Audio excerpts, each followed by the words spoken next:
May mga pinsan, alam nyo, huwag nyo hawakan yung motor ko ha. Kabago-bago pa dyan, baka magasigasan nyo pa. San Allen, bansela mo naman. Tinitiglan naman namin yung motor mo eh. Ang ganda kasi. Tsaka bang ka pa ng kwintas mo, Pinsan Allen ah. Pinsan Allen, makapal tong bag mo ah. Siguro napakarami na itong laman. Oscar, bitawan mo nga yan. Kayong dalawa, gusto nyo makita yung laman nito?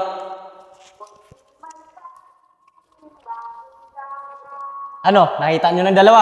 At ikaw naman, Apong, huwag mo namang basta-bastang hawakan yung kwintas ko. Ang mahal pa naman nito, tapos hawakan mo lang basta-basta. Siguro kayong dalawa, inggit kayo sa akin, oh.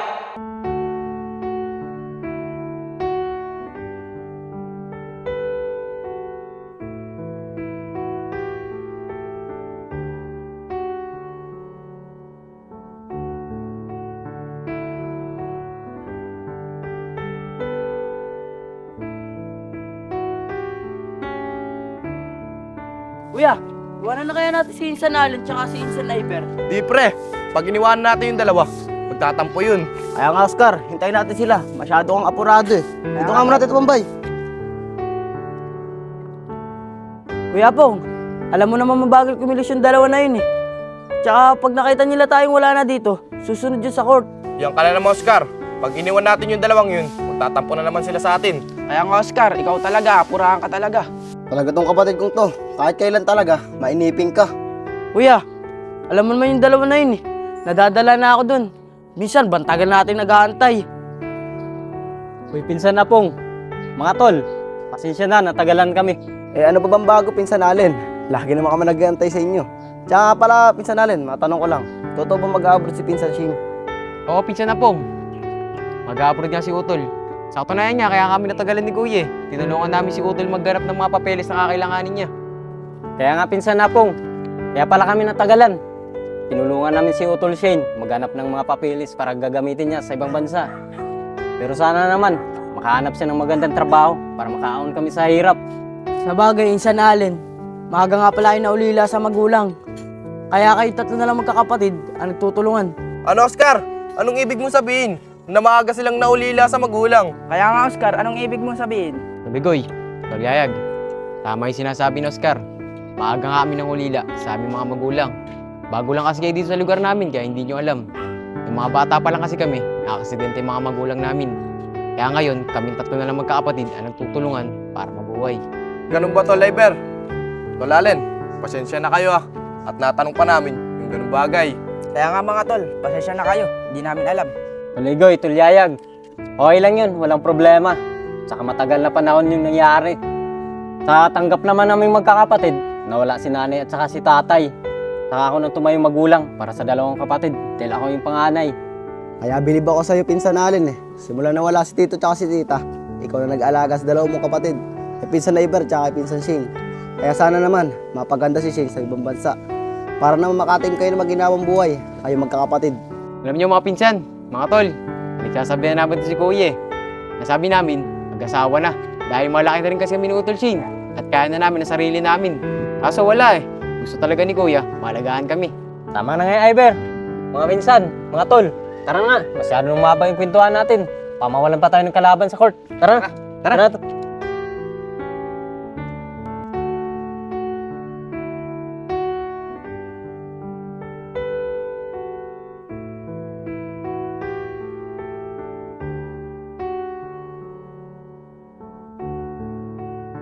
Kuya, mabuti na lang. Napaganda si Pinsan Shane sa abroad. Kaya yung dalawa, si Pinsan Allen tsaka si Pinsan Iber, nabibilan nila mga gusto nila. Pati nakakatikim na rin sila ng magandang buhay. Alam mo, Oscar, masaya ako sa itong pinsan natin na yun. Dahil kahit papaano, nakamit na nila yung pinapangarap nila magandang buhay.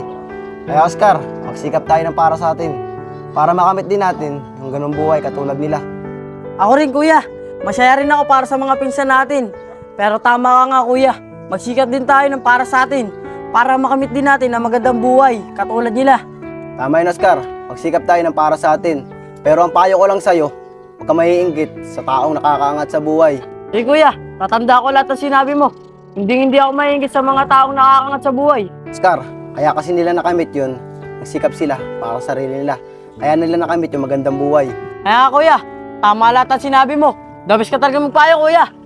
Teka lang kuya, si Pinsan Allen o, Pinsan Allen. Pinsan Allen! Pinsan Allen!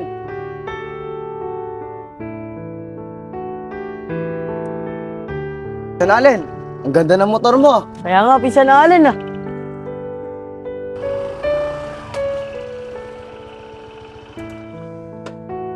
Yung mga pinsan, alam nyo, huwag nyo hawakan yung motor ko ha. Kabago-bago pa dyan, baka magasgasan nyo pa. Pinsan Allen, bansela mo naman. Tinitiglang naman namin yung motor mo eh. Ang ganda kasi. Tsaka bang ka pa ng kwintas mo, Pinsan Allen ah. Pinsan Allen, makapal tong bag mo ah. Siguro napakarami na itong laman. Oscar, bitawan mo nga yan. Kayong dalawa, gusto nyo makita yung laman nito?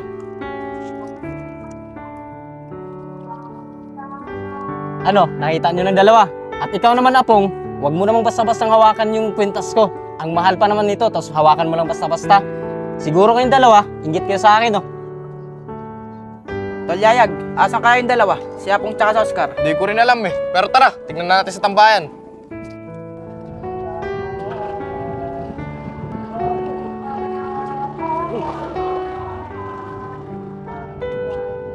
Tol Oscar, Tol Apong, di ba pinsanalan nyo yun? Ba't kami sasagasaan nun?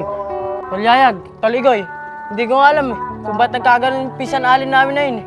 Kaya nga tol eh, nag-iba na ata ugali ni Pinsan Allen. Tol Apong, bakit? Ano ba talaga nangyari? Dahil pati kami, sasagasaan niya. Tol Yayag, dumaan kasi rito si Pinsan Allen. Tinawag namin siya ng kapatid ko. Pero nagustuhan namin yung motor niya. Nawakan lang namin at sabi niya sa amin, huwag daw namin nawakan. Baka daw magasgasan. Kaya nga Tol Yayag, sa akin naman, kinapitan ko lang yung bag niya. Ang ginawa niya, tinapik niya yung kamay ko. Tapos pinakita niya sa amin kung ano ang laman ng bag. Yung pala pera, marami. Ah, ganun ba mga tol? Alam nyo, may ganun talagang tao. Pag nagkakapera, nagbabago. Kaya nga mga tol, may mga ganyan talagang tao. Di naman siguro Tol Yayag. Siguro may pinuntahan lang yun. Kaya napagod lang si Pinsan Allen. Kaya nga Tol Igoy, baka yun may pinuntahan lang kaya nagkaganon. Pero hayaan na natin yun. Tara na lang sa pulan. Tara, Tara. mga tol, di ko talaga sukat nakalain na magagawa ng pinsanalan yun sa inyo. Hayaan nyo Tol, bukas kakausapin ko si Pinsan Allen. Tol, pinsan neighbor mo yun, di ba? Tara, kausapin natin. Pinsan Iber, pwede ka namin makausap, saglit lang. Sige, pinsan Apong. Pinsan Iber, nakita namin kanina si Pinsan Allen. Kaso mo, hindi ko nagustuhan ang ugali niya. Kinapitan ko lang yung motor niya eh. Tapos sabi niya sa akin, huwag ko daw kapitan, baka daw magasgasan. Tapos yung kapatid ko sa Oscar, kinapitan niya lang yung bag. Pinakita niya sa amin yung pera niya. Kaya nga tol neighbor, pati kami ni Tol Igoy, sasagasaan niya. Ah, gano'n ba, pinsan Apong? Hayaan mo, pag uwi ni Kuya, kakausapin ko kung bakit gano'n ang inugali sa inyo. Salamat Pinsan ah. Sige, insan, una na ako, may bibili pa ako dito eh. Sige, Insan. Ingat ka.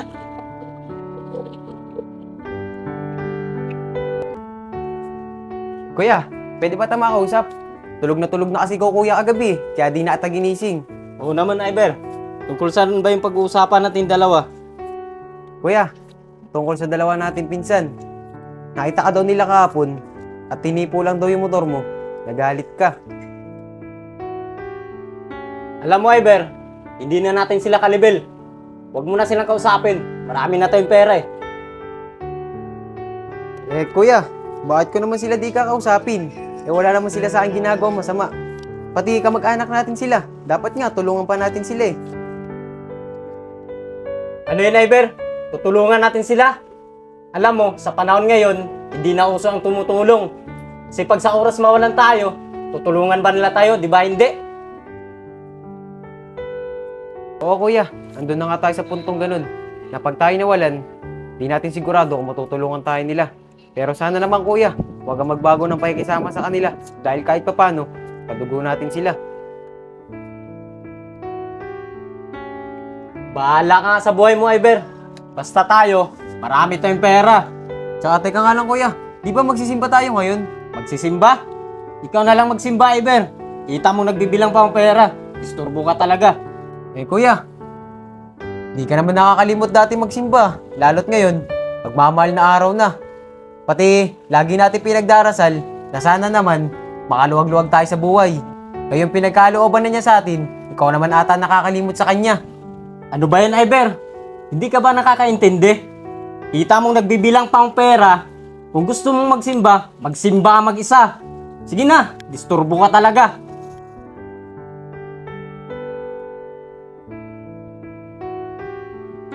Kitang nagbibilang ang pera. Disturbo talaga itong batang to. magsisimba. Hindi na kailangan magsimba. Kahit papano, natupad na yung hiling ko na magkaroon ng maraming pera. Teka lang. May tumatawag ah. Ayun si Utol Shane. Hello Shane, ba't bigla ka atang napatawag ngayon? Kuya, kakamustahin ko lang sana kayong dalawa ni Kuya Iber. Si Kuya Iber ba? Ayos lang kaming dalawa. Siya nga pala. Naaabutan mo ba yung dalawa nating pinsan na si Apong at saka si Oscar? Oo na naman Shane, naabutan ko sila. Tsaka hindi ko rin naman sila makakalimutan eh. Ganun ba? Sige, sa susunod na linggo, magpapadala uli ako sa inyo ng pera. Sige Shane, maraming salamat sa iyo ah. Tsaka ingat ka palagi dyan. Sige, Kuya. Sige, bye-bye. Ayos, padagdagan na naman yung pera ko. Dadami na naman. Mga tol, nakakausap kaya ni Tol Eber yung kuya niya si Tol Allen tungkol dun sa nangyari sa ating kagabi. Tol Yayag, malalaman natin yan pagdating ni Iber. Kaya hintayin natin siya rito para matanong natin kung nakausap niya si Insan Allen. Mga tol, sa tingin ko lang, mas mabait si Iber kaysa sa kuya niyang si Allen. Igoy, totoo yung sinabi mo. Mas mabait si Iber kaysa sa kuya si Allen. Mga tol, di ba nga sabi ko sa inyo kahapon, may mga tao talagang ganan. Nagbabago ang ugali, lalong-lalo na pag nagkapera sila. Yumayabang, at saka di na nakakilala ng kamag-anak nila. Teka nga lang, Tol Yayag. Sa tono ng pananalita mo, parang may alam ka sa ganyan ugali ng tao. Oo, Tol Oscar, may alam talaga ako sa ganang ugali ng tao. Dahil yung bayan ko sa probinsya, nagkapera lang, yumabang na. Akala mo kung sino na, galing rin naman siya sa hirap. Mga tol, pasensya na kayo Hindi muna ako makasama ngayon sa court. Magsisimba muna kasi ako ngayon. Magpapasalamat ako sa Diyos sa biyaya namin na tata mo magkakapatid. Okay lang, Pinsan Iber. Pero matanong ko lang, nakausap mo ba si Kuya Allen tungkol sa nangyari sa amin kahapon? Oo, Pong. Nakausap ko na kanina si Kuya. Tinanong ko siya kung bakit ganun ang pinakita niyong ugali sa inyo kahapon. Pinsan, sa akin pa nga nagalit si Kuya Kuya Iber, huwag ka sana sa amin magagalit. Napapansin na rin kasi namin si Kuya Allen eh. Simula yung nagkapera kayo, nag-iba na ugali niya. Oscar, Apong, mga tol, ako na humihingi ng dispensa sa inyo sa pinakitang ugali ni Kuya sa inyo kahapon. Pero huwag kayong mag-alala. Lagi ko pagdarasal na sana huwag magbagong ugali ni Kuya. Iber, sana naman, wag magbago ugali ni Kuya Allen. Pero teka lang, di ba pag magsisimba ka, lagi mo kasama si Kuya Allen? Pinsan na Pong, yun nga Dati lagi kong kasama si Kuya magsimba. Ngayon, pera na ang inuuna niya. Paano mga tol? Pinsan, mauna na ako sa inyo. Baka malit pa ako sa misa. Pinsan, ingat ka. Paano mga pre? Tara na sa court. Tara, laro na tayo.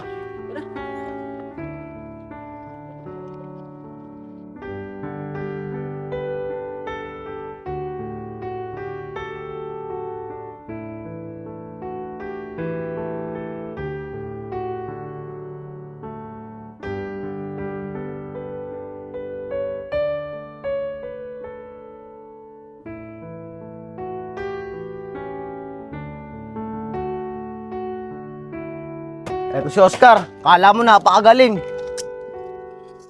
Hindi ko naman kasalanan kung ba't tayo natalo eh. Nandiyan kasi si Yayag, pinasa ko sa ilalim, di pa tinira. Oscar, huwag ka na naman nisi. Hayaan mo, babawi tayo bukas. Oh, ba't ang sama ng tingin niyo sa akin? Kuya Allen, hindi naman masama ang tingin namin sa'yo. Natural, napadaan ka dito, kaya ka namin tinignan. Kayong dalawa, tsaka kayo. Ba't ba kayo nagsumbong sa kapatid ko si Iber tungkol sa nangyari kahapon? Bakit? Anong gusto niyo? Magkaaway kaming dalawa. Hindi naman sa ganun, Kuya Allen. Sinabi lang po namin totoo kay Kuya Iber. Nahinipo po namin yung motor nyo kahapon. Tapos bigla na po kayo nagalit sa amin. Wala naman po kami ginagawang masama sa inyo eh. Kaya nga Kuya Allen, pati to si Yayag tsaka si Goy, sasagasaan mo pa. Kaya nga Kuya Allen. Alam mo, Oscar Apong, siguro kayong dalawa, naiinggit kayo sa akin, no? Kasi gusto niyo magkasira kami magkapatid. Hindi niyo na ako kalibel. Marami na akong pera. Gusto niyo makita? Ito, pakita ko sa inyo. Ano? Nakita niyo? Hindi niyo na ako kalibel. Ito pa, oh. Kaya kayong dalawa, wala nang pakialam sa inyo. Saka lalong-lalo na kayong dalawa. Alam mo Kuya Allen, napapansin ka na namin. Simula nung nagkapera ka, nag-iba na ugali mo. At yumabang ka. Hindi na ikaw yung pinsan namin na si Allen. Kaya nga, dati naman, sumasama kay Kuya Iber magsimba. Pero ngayon, hindi na. Ang sinasamba mo, yan pera mo. Kayong dalawa, ayusin yung pananalita nyo sa akin ha. Lalong-lalo na ikaw. Gusto nyo, bayaran ko pa yung buhay nyo. Saka ako, di ko na kailangan magsimba. Marami na akong pera. Alin, tama na nga. Bitawan mo si Oscar. Kayo, ayusin yung pananalita nyo sa akin ha. Patamaan ko kayo. At ikaw naman, bitawan mo ko.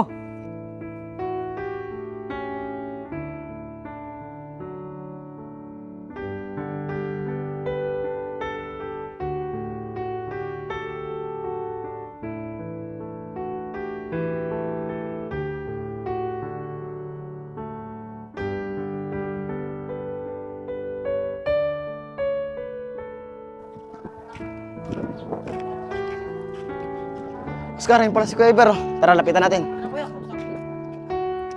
Kuya Iber, pwede ka ba namin makausap? Tungkol lang sa ginawa sa amin kahapon, ni Kuya Allen. Sasaktan niya kasi kami. Oh, mga pinsan, ano nangyari? Bakit kayo sasaktan ni Kuya? Kuya Iber, nakatambay kasi kami kahapon. Napadaan si Kuya Allen. Napatigil lang kami sa kanya, tapos bigla siya nagalit sa amin. Kaya nga, Kuya Iber. Tapos ang sabi pa niya, masama daw po namin tumingin. Eh wala naman po kami ginagawang masama sa kanya eh. Ah, ganun ba mga pinsan?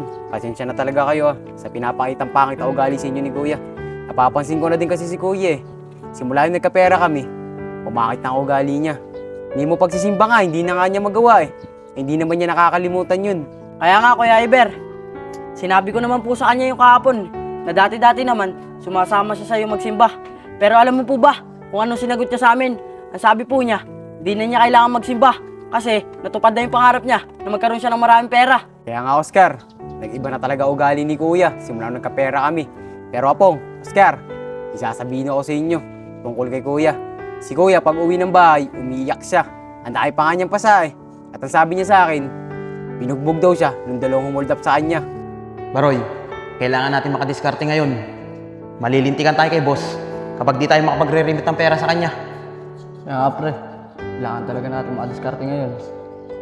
Baroy, alam mo naman si boss, kapag nagalit yun, hindi tayo patatawarin nun. Oo nga pre. Baroy, may motor. Sige, Diskarte mo na yan. dyan pre.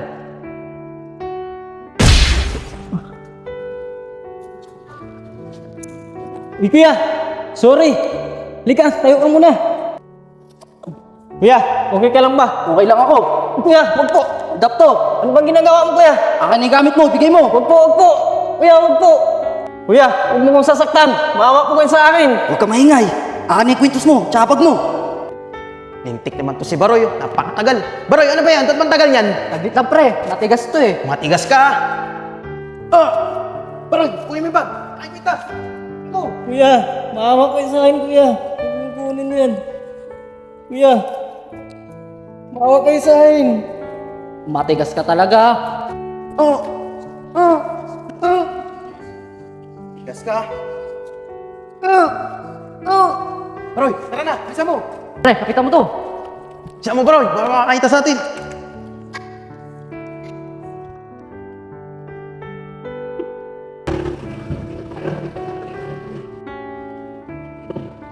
Baroy, tigil mo na! Tingnan natin naman itong bag na to.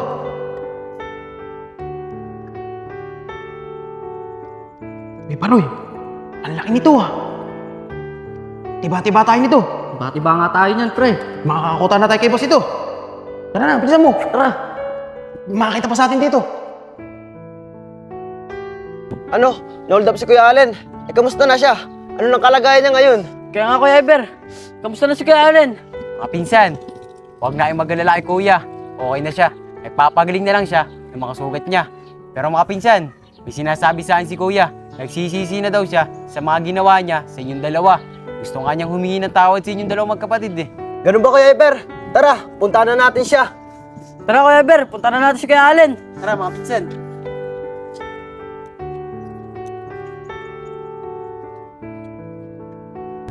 Kuya Iber, kailangan natin ma-report sa polis para malaman natin kung sino hold up kay Kuya Allen. Apong, Oscar, Iber, saan mo punta? Kuya Allen, na-hold up daw kahapon. Hindi pa nakakontento, binugbog pa. Ah, sige, tara, sama ako. Tara.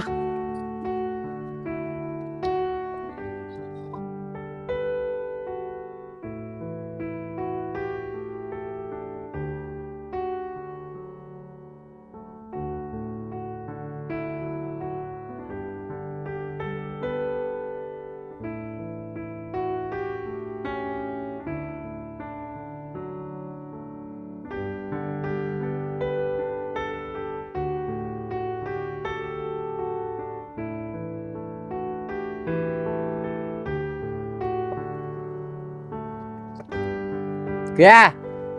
Kuya! Sige, Iber. Bukas yan. Hindi ko naman nilak yan eh. Kuya, kasama ko nga pala yung mga pinsan natin. Yung mga pinsan, pasok kayo. Siya nga pala, kuya. Kasama ko mga pinsan natin. Gusto ko daw nila kamustahin. Kwento ko sa kanila kung ano nangyari sa'yo kagabi. Tol, paisara ka muna ako ng pinto. Kuya Allen, kamusta ka na? Okay ka lang ba? May mga pinsan. Medyo okay naman ako.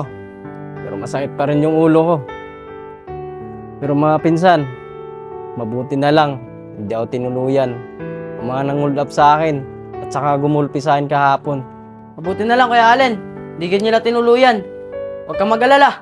Magre-report kami sa polis para malaman namin kung sinong gumawa sa inyan. Maraming salamat sa inyo mga pinsan ha. Sana mapatawad niyo ako sa lahat ng mga kasalanan ko sa inyo. Saka di ko na malayan. Nagbago na pala yung ugali ko nang dahil sa pera. Sana mga pinsan, mapatawad niyo ako. Okay lang yung Kuya Allen. Sino pa ba magtutulungan? Eh di tayo lang magkakamag-anak. Sana sa nangyari sa buhay mo ngayon, Kuya Allen, maging matinding aral na yun. Pinsan na pong, malaking aral na itong nangyayari sa akin ngayon. Pero pangako sa inyo, magbabago na ako at di ko na ulitin yun. Tao po! Tao po! Mga kuya! Dr. Shane yun na. Oo, Tol. Bakit bigla na pag-uwi mo? Eh kuya, nagkaroon ng problema dun sa may pinapasukan ko eh. Kaya biglaan ang uwi ko. Pasensya na kayo ah. Di ko malang kayo nasabihan o na-chat man lang para masundo ako. Ah, ganun ba, Bunso? Mabuti naman, nakauwi ka na ligtas. Siya nga pala, si Kuya Allen mo. Ginulpin na ng hold up sa kanya kagabi. Sinsan Shane, kamusta ka na? Biglaan na ata ang pag-uwi mo. Oo mga pinsan, biglaan ang pag-uwi ko. Nagkaroon kasi ng problema sa pinapasukan ko sa ibang bansa. O kuya, kamusta ka na? Okay ka lang ba? Tsaka, nalaman mo ba kung sinong hold up sa'yo? Shane, medyo okay naman ako. Pero di ko kilala yung hold up sa akin. Tsaka, ang masaklap nun, kinuha lahat ng pera ko, pati yung motor. Ah, ganun ba Kuya Allen? Okay lang yun. Ang mahalaga, ligtas ka. Siya nga pala mga pinsan, natatanggap niyo ba yung pinapabigay ko sa inyong pera? Minsan, wala kaming alam dyan. Hindi namin alam na may pinapaabot ka pala sa aming pera. Ano? Di kayo binibigyan ng pera? Eh kada magpapadala ko kay Kuya Allen, sabi ko, abutan man lang kayo. San Shane, wala kaming alam dyan. Sa katunayan nga niyan eh, nung nagkapera si Kuya Allen, nag-iba ugali niya. Parang di niya na kami kilala at yumabang siya. Kaya nga po, sasagasaan niya po kami ni Allen at sasaktan pa po niya si Oscar at siya pong kahapon. Kuya Allen, totoo ba yung sinasabi nila na hindi mo malang sila inaabutan ng pera? Tapos, sasagasaan mo pa yung tropa nila? Shane, totoo yung sinasabi nila. Shane, sana mapatawad mo ko. Pati sa inyo mga pinsan. Shane, at saka nagsisisi na ako. Hindi ko na malayan. Binago na pala yung ugali ko dahil sa pera. Pati yung pagsisimba, hindi ko na magawa. Kinalimutan ko na. Pero nagsisisi na ako talaga ako. Kaya nga, Kuya Allen, sana naman, wag mo nang ulitin yung ginawa mo sa kanila. At kahit magkaroon ka man ng napakaraming pera, hindi ka niyan ililigtas. Bali-balik ta rin man ang mundo, kamag-anak pa rin natin sila. At sila pa rin ang tutulong sa atin sa bandang huli. Kaya nga Kuya Allen, kahit bakit pinakita mo sa amin dati, mahal ka pa rin namin. Love